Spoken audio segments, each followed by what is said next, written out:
আসসালামু আলাইকুম, আশা করি আপনারা সবাই ভালো আছেন। তো আজকে আমি আপনাদের মাঝে যেটা দিতে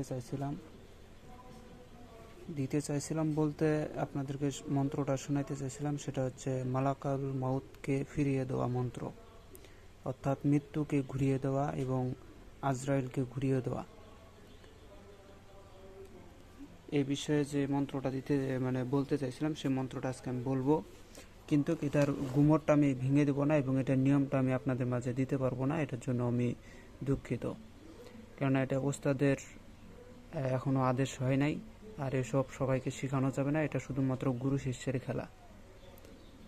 তো এই মন্ত্রটা হচ্ছে পুরা নাজায়েজ কুফরি মন্ত্র। এই মন্ত্রটা দিয়ে আপনারা আমার ওস্তাদ যেভাবে বলছে আমি সেভাবে আপনাদেরকে বলবো। এই মন্ত্র দিয়ে শুধু যে আজরাইলকে ঘুরিয়ে দেওয়া যায় তা না, এই মন্ত্র দিয়ে আপনার শরীর বন থাকে, এই মন্ত্র দিয়ে আপনার মৃত্যুর ভয় চলে যায়। আপনার অনেকেরই আছে যে যে কোনো জায়গায় যাইতে ভয় করতেছে, এমনিতেই বাড়িতে থাকলেও তার ভয় ভয় মনে হয়। এই মন্ত্রটা যদি সে জপ করতে পারে, আমি অরিজিনাল নিয়মটা দিব না, আজরাইলকে ফেরত দেওয়া, আমি সেই নিয়মটা দিব না। শর্টকাট শুধু একটা নিয়ম দেবো যেটাতে আপনারা উপকার পাবেন। এই মন্ত্রটা, এটা যদি আপনাদের জানা থাকে তাহলে মনে করেন যে আপনারা যে কোনো ভয় আপনার শরীর আপনার মন থেকে চলে যাবে। আর আজরাইলকে ফেরত দেওয়ার যে সিস্টেমটা, সেটা হচ্ছে যে আমার ওস্তাদ বলছে যে একটা মানুষ যখন বুঝতে পারে যে তার মরণ কাছাকাছি চলে আসছে, এটা হচ্ছে নমুনা দেয়। যখন কোনো ব্যক্তির হায়াত কাছে চলে আসছে সে তখন নমুনা পায়, সে অনেক প্রকারের নমুনা পাবে এবং সে তাতেই বুঝতে পারবে যে আমার মৃত্যু অতি তাড়াতাড়ি আছে। অনেকেই দেখবেন যে মৃত্যুর আগে কিন্তু সবার কাছে মাপ চায়, কেননা সে বুঝতে পারে যে আমি আর বাঁচবো না। সে বুঝতে পারে এরকম যখন আপনার মৃত্যু হবে তখন কিন্তু আপনাকে নমুনা দিবে। আর আপনার কাছে যখন এই নিয়মটা জানা থাকবে তখন আপনি সে আজরাইলকে সঙ্গে সঙ্গে ফেরত দিতে পারবেন। আজরাইল আর আপনার কাছে আসবেন, আপনার ইচ্ছার বিরুদ্ধে আপনার জান কবজ করা তার ক্ষমতার বাইরে চলে যাবে। এখন অনেকেই বলতে পারে আজরাইলকে ফেরত দিতে পারে এমন কোনো শক্তি দুনিয়াতে নাই। আসলে ভাই শুনেন, জাহিরিতে এরকম শক্তি দুনিয়াতে নাই, এটা বাস্তব। কিন্তু বাতুনিতে আজরাইলকে ঘুরিয়ে দেওয়ার অনেক শক্তি আছে। এটা অনেকের অজানা, কিন্তু এটা বাস্তব, এটা সত্য। আমি একটা লোককে দেখছিলাম, এটা আমি দেখি নাই বলতে আমি শুনছি, আমাদের এলাকাতে এরকম একটা ঘটনা ঘটছে। আমি শোনা কথাটা বলতেছি, যেহেতু আমি তখন জন্মই নেই। তো একটা লোক ছিল, সে তার বয়স বলে 80 বছর পার হয়ে গেছে, অথচ সে কিন্তু মৃত্যুবরণ করে না। এখন সে বুড়া হয়ে গেছে, বুড়া হলে তো বুঝতেই পারেন তার কষ্ট বেশি। এখন তার একটা ছেলে ছিল, সে তার ছেলেকে একদিন বলল যে বাবা, আমার এই বুড়া বয়সে আমার অনেক কষ্ট হয়, তো তুমি এক কাজ করো, আমার দেহ থেকে একটা বাম ঠ্যাঙ্গের ভিতরে একটা তাবিজ আছে, সেই তাবিজটা তুমি বাইর করে ফেলাও। পরে সে বলল যে কেন তাবিজ বাইর করতে হবে আর কেনই বা? তখন তার পিতা বলল যে আমি এই যাবত 3বার করে আজরাইলকে ঘুরে দিচ্ছি, আমার মৃত্যু অনেক নিকটে চলে আসছিল, আমি 3বার করে আজরাইল ঘুরে দিচ্ছি, আজরাইল এসে আমার জান কবজ করতে পারে না। শুধুমাত্র এই তাবিজটার কারণে তুমি এক কাজ করো, এই তাবিজটা বের করে ফেলাও। এই তাবিজ বের করলে পারে আমার সঙ্গে সঙ্গে মৃত্যু হয়ে যাবে, তখন আমি এই কষ্ট থেকে মুক্তি পাবো। তখন সে তার পিতার কথা অনুযায়ী সে ছেলে তখন তার বাম ঠ্যাঙ্গের ভিতর থেকে তাবিজটা বের করলো। বের করার সঙ্গে সঙ্গে সে মারা গেছে।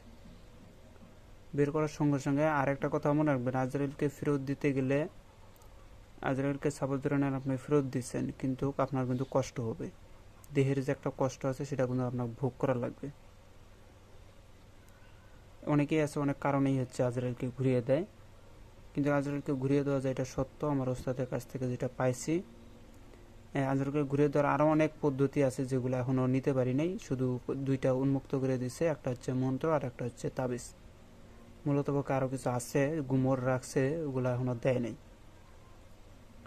তো যাই হোক, এই বিষয়টা আমি আজকে আপনাদের মাঝে একটা মন্ত্র আমি শোনাবো, আপনাদেরকে দেখাবো না, শোনাবো, কেননা এই মন্ত্রটা আমি ইউটিউবে দিব না। আর এই মন্ত্রটা পাবেন এই ডায়েরিতে। কেননা এটা হচ্ছে আমার ওস্তাদের যে কুফরি কালামের যে মন্ত্রগুলো ছিল সমস্তগুলো এখানে আমি কপি করছি। এগুলো আদি যুগের মন্ত্র, আবার কিছু কিছু আমার ওস্তাদের পরীক্ষিত আছে।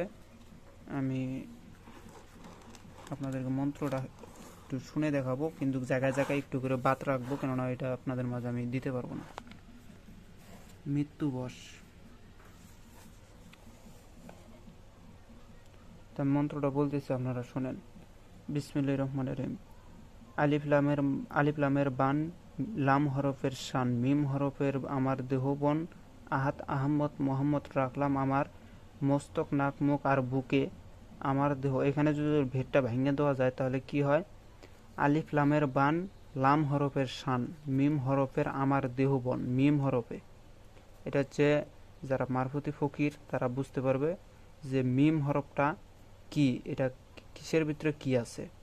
মিম হরফের দেহবন মানে মিম হরফ দিয়ে আপনার দেহটাকে বন করা হইল। আহাত আহম্মদ মোহাম্মদ রাখলাম আমার, এই যে এখানে বলছে মস্তক নাক মুখ আর বুকে, তিনটা জায়গায় মানুষের আজরাইল যে জান কবজ করে এটা তিনটা জায়গা থেকে। মানে আপনার নাভি, এক কথা বুক থেকে শুরু করে আপনার হয় নাক থেকে, নাইতে মুখ থেকে, আর নাইতে মস্তক থেকে। এই তিন জায়গা থেকে আপনার কিন্তু এই জানকে কবজ করা হয়। আর এই তিন জায়গাকেই সে বন করে দিছে। কিভাবে দেখেন, আহাত আহম্মদ মোহাম্মদ রাখলাম আমার মস্তক নাক মুখ আর বুকে, আমার দেহ থেকে যে আমার আত্মা বাহির করিবে, আহাত আহম্মদ মোহাম্মদের মাথায় পা রাখিবে। দেখেন, আজরাইল যদি এই তিন জায়গা থেকে আপনার প্রাণকে বাইর করতে চায় বা আত্মাকে বাইর করতে চায়, সে আহাত আহম্মদ আর মোহাম্মদের মাথায় পা রাখিবে। আহাত হচ্ছে আমার আল্লাহ, আহম্মদ রূপে তিনি আসলো, মোহাম্মদ রূপে পৃথিবীতে আবির্ভাব হইল, মোহাম্মদ রূপে আর রাজার মাখলুকাত সৃষ্টি হইল। যাই হোক, এগুলা হচ্ছে হাকিকতের কথা। তারপরে আমি বলতেছি, পাক পাঞ্জাতনে আমার দেহ রইল ঘিরে, আমার বুক মাজারে মাওলা আলী রইল জুলফিকার হাতে নিয়ে। আমার ইচ্ছার বিরুদ্ধে আমার দেহ থেকে যে প্রাণ করিবে আলাদা, আজরাইলের মুন্ডু কেটে নরকে যাবে পরে। ইয়াজুল, আমি কিছু কিছু গোপন রাখতেছি। ইয়া জুল জালালি ওয়াল ইকরাম, ইয়া হাফিজু, ইয়া আহাদু, ইয়া গাউসুল আজম নামের দোহাই আমার মরণ নাই হয়, যদি আমার মন্ত্র বাক্য আজরাইল না মানিব, আল্লাহ আলী নূর মোহাম্মদের মস্তক খাবো, দোহাই কালুবালা। মন্ত্রটা বুঝতে পারবেন যে আজরাইল যদি আপনার এই আদেশটা না মানে, মানে আজরাইল আসছে বা আপনি বুঝতে পারছেন যে আসবে, তাহলে এই কাজটা করার পরে দেখবেন যে আজরাইল যদি আপনার কথা না মানে, তাহলে কি হবে, যে আল্লাহ এবং আলী এবং নূর মোহাম্মদের মস্তক সে খাবে। এটা হচ্ছে কিরা দেওয়া হলে একটা কুফুরি। তো এই ছিল একটা অধ্যায়।